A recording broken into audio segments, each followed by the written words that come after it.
Mr. Semujju says Bobi Wine lacks the capacity to lead Uganda because he has been a musician and because his political rise was rapid.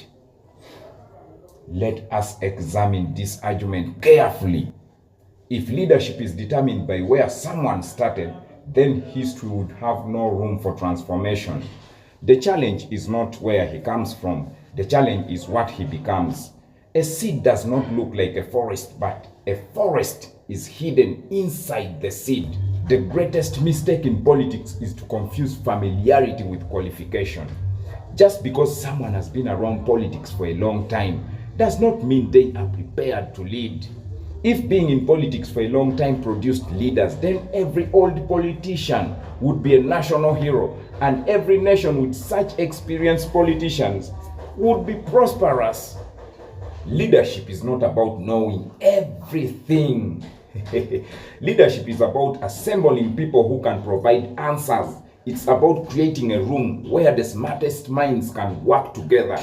You say Bobi Wine lacks managerial experience, but leadership is not a one-man show. The president does not build roads alone. A president does not perform surgeries. A president does not teach in classrooms. A president assembles competent teams and creates systems that allow citizens to flourish. The test of a good leader is not whether he knows everything, but whether he can unite people around a common vision. Let us be honest. Many of those questioning Bobi Wine's capacity have had decades to demonstrate their own but failed.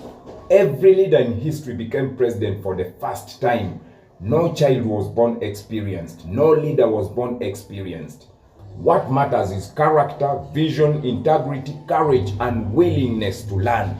Mr. Semujju says institutions are important, and on that point many agree with him. But if institutions are more important, then why dismiss the efforts of the National Unity Platform to build structures, train leaders, and organize nationally?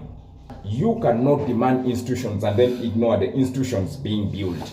The irony is, many people say Bobi Wine is too popular while others say he lacks capacity.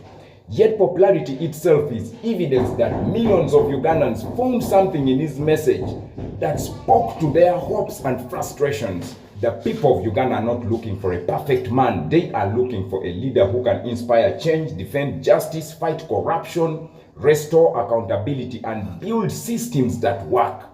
A nation does not move forward by worshipping experience. It moves forward by applying wisdom.